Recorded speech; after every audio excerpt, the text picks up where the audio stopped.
Let's check out the top 5 signature spells to come out of the Lost Caverns of Ixalan set for Oathbreaker. If you're not familiar with Oathbreaker, it's a 20 life, 60 card multiplayer format where you get a planeswalker as well as an instant or sorcery called your signature spell in the command zone. This allows us to build some wild and unique decks that are just not possible to do in Commander. Number 5, Wail of the Forgotten, a sorcery for blue-black. Descend 8, choose 1. If there are 8 or more permanent cards in your graveyard as you cast the spell, choose 1 or more instead.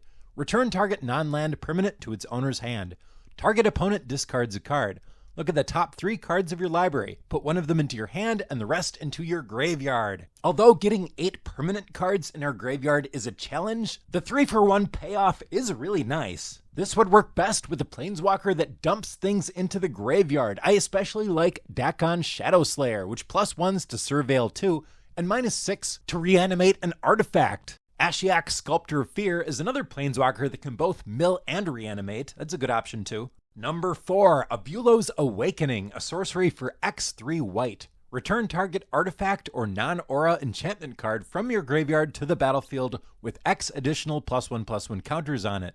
It's a 1/1 spirit creature with flying in addition to its other types. What a strange card. I guess we could just use this as a value signature spell in an enchantment or artifact-based deck. Actually, I think the Dakkon might be the best spot for this one too. Okay, those 2 were pretty narrow, but now we're getting into some good ones. Number 3 is Get Lost, an instant for 1 and a white.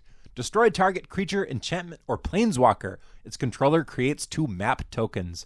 They're artifacts with pay 1, tap, sack, target creature you control explores. Activate only as a sorcery. This is just generically good. Being able to kill our opponent's Oathbreakers for just 2 mana at instant speed is good in this format. Or take out a creature or even an enchantment if that comes up. The versatility is nice. It's also low enough mana that we could reasonably recast it at 4 mana next time. Number 2, Contest of Claws, a sorcery for 1 and a green. Target creature you control deals damage equal to its power to another target creature. If excess damage was dealt this way, discover X, where X is the excess damage. That means exile cards from the top of your library until you exile a non-land card with that mana value or less. Cast it without paying its mana cost or put it into your hand. So it's kind of like Cascade. It's creature removal with Cascade, sorta. I like that the number it discovers for is not tied to the cost of the card like Cascade is. It's tied in part to the power of your creature, which means this is good for a creature-heavy deck. And best of all, with a planeswalker that either makes very big creatures or that makes creatures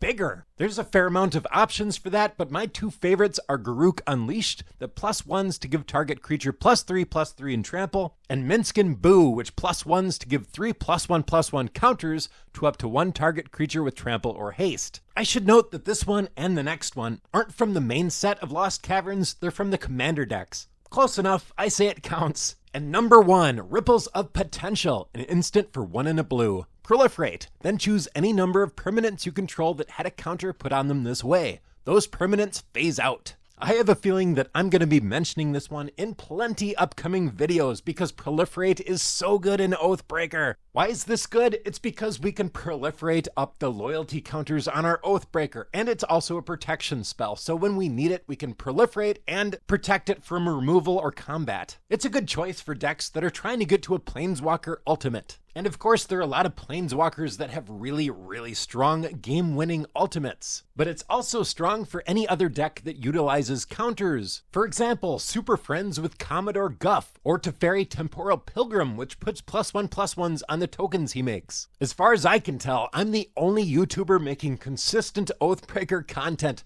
so if that sounds interesting to you, subscribe for more. So much of this format is still unexplored, and I would love to explore it with all of you. Thanks a lot for watching, and I'll see you next time.